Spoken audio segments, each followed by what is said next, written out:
do think that there is a way in which university campuses have become a place of intellectual safety as opposed to intellectual growth. And I'll tell you a story where, for me, it really hit home. I'm a graduate of the University of Pennsylvania, and I remember in 2016, this was right after the Trump election, I was on Facebook scrolling through and I saw this headline, and effectively was saying how relative to its peers, and its peers are not going to voluntarily disarm.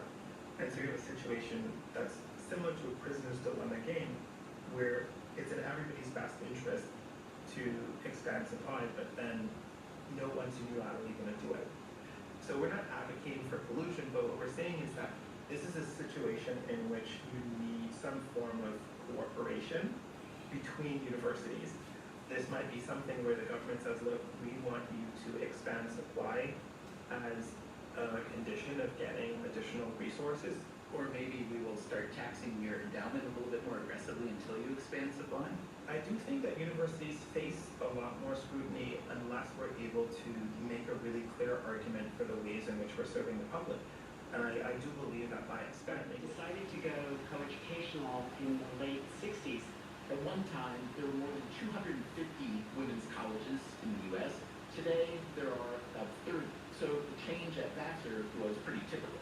Coming out of civil rights movement, Vietnam War, there was a real shift away from previous notions of what was appropriate and not appropriate. The world was just changing very rapidly. Part of that change, as Morty Shapiro mentioned earlier, was that more women were joining the workforce. And part of the reason for this was the widespread availability of birth control. But also, more women were attending college generally. While the gender split was around 50-50 back when only a handful of Americans went to college, that dynamic, in a 2013 paper by the economists Nicole Fortin, Philip Boreopoulos, and Shelley Phipps, they looked at high school GPA distribution for girls and boys from the 1980s to the 2000s. Here's what they found. The most common GPA for girls shifted over that time from B to A. The boys' GPA stayed at B. One label that's been attached to this phenomenon is leaving boys behind. I think the problem is the way we treat our boys in K through 12. That's Ruth Simmons. She rose from a sharecropping childhood in Texas to become the president of 3 very different institutions of higher ed. Smith College in Massachusetts, a women's school and member of the Seven Sisters, Brown University in Providence, Rhode Island, a member of the Ivy League. Teaching students online, however, that was supposed to solve this problem. It was scalable, it was efficient, it was cheap, it was perfect. There's just one thing. Most people don't like it. The best evidence for this was the COVID-19 shutdown. The whole world went online, and education went online, and we learned fundamentally that it just doesn't work. That is Pano Kanellis, who used to be president of St. John's College in Annapolis, Maryland. Online education just doesn't work, whether it's for K through 12 or in higher education. That may be an overstatement, but there is evidence that online schooling doesn't do what its boosters said it would. Some research has shown that students who go to class in person, they plan to take in their inaugural class this fall, 100 students, and grow the student body to 1,000 by 2028. Look, universities will never be a perfect place to be. I think what we need to do in our education is make sure that we're looking at these trends with our eyes wide open and doing what we can to minimize the pernicious effects of a culture that might be trying to disallow certain ideas or silence folks or punish, especially young people, students, for things that they may have said. You want, exactly what professions you want them to learn in. Each of those programs lead to some form of internship for the students, for a select number of students in that class. Whenever we have programs, at the end of it, those kids are getting jobs at the end of those programs. The school's graduates have already gone on to work for companies like Nike, Adidas, Carhartt. Last year, they launched a 3-year partnership with PepsiCo to help develop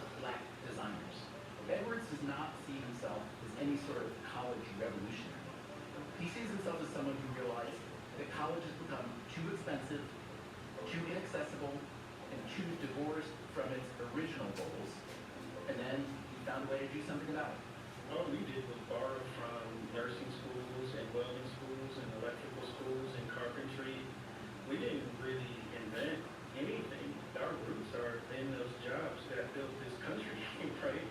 So I do think education is headed for a shift. It is headed from the traditional way of doing things into a more entrepreneurial, more corporate structure that is more geared towards ROIs and pure career development. I do think that is where we're headed. Do you think that's where we're headed? Do you like that direction? All of your feedback is welcome, always, at Radio for Reports. The community conversation was supposed to be in person, but bomb threats forced organizers to move the event online. Philomene Philistine is a Haitian-American transplant from Florida who moved to Springfield 2 years ago. She owns a Haitian grocery store in Springfield. All those bad things I heard about the Haitian, all those things I heard is really painful, is hurt, is really stress out, especially for the young kids, the ones in school now. The president of the local NAACP chapter said during the event that her organization is bringing mental health professionals to Springfield to support Haitian people dealing with anxiety and trauma. For NPR News, I'm Chris Welter in Springfield, Ohio. It's been a year since auto workers walked off the job at Ford, General Motors, and Stellantis.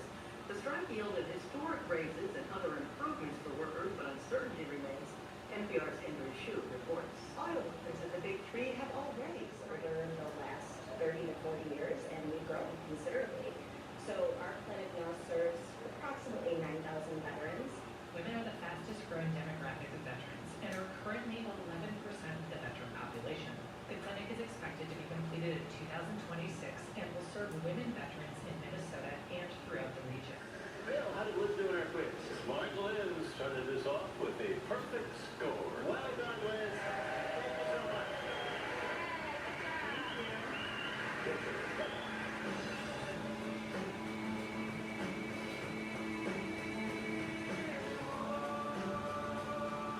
Gee.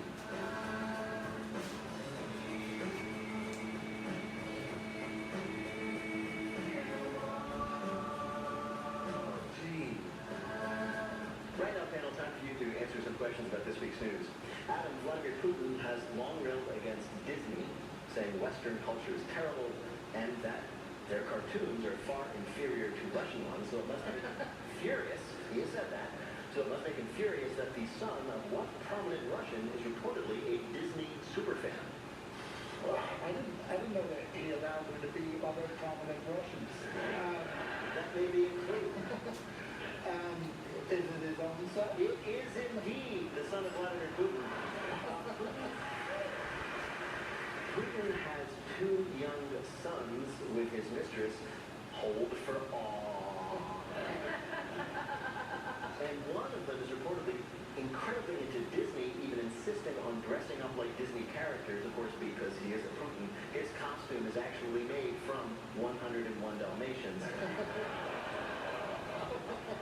These two sons are not often seen in public. They live with their mother, Putin's mistress, out somewhere outside of Moscow.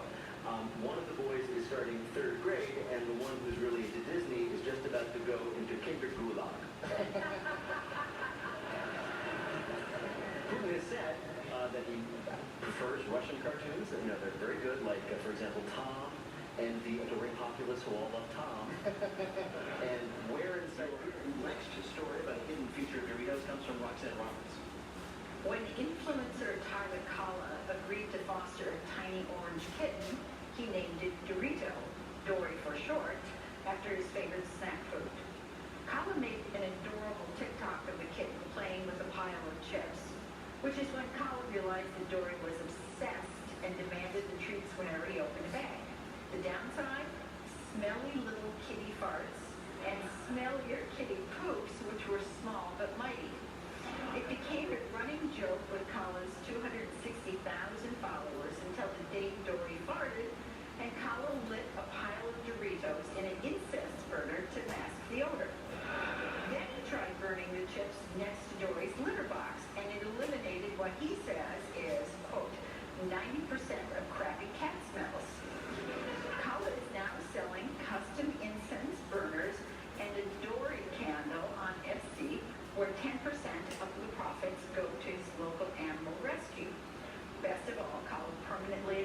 story last month. Aw, a milestone celebrated. Where else? On TikTok.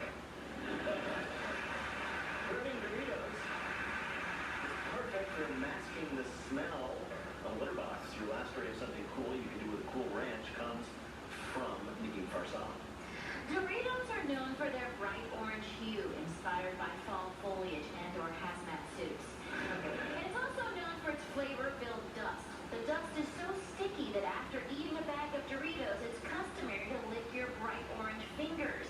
It's also customary to dip into a short depression about your life choices because why did you just eat a full bag of Doritos? Hello. There's my workout for fatigue.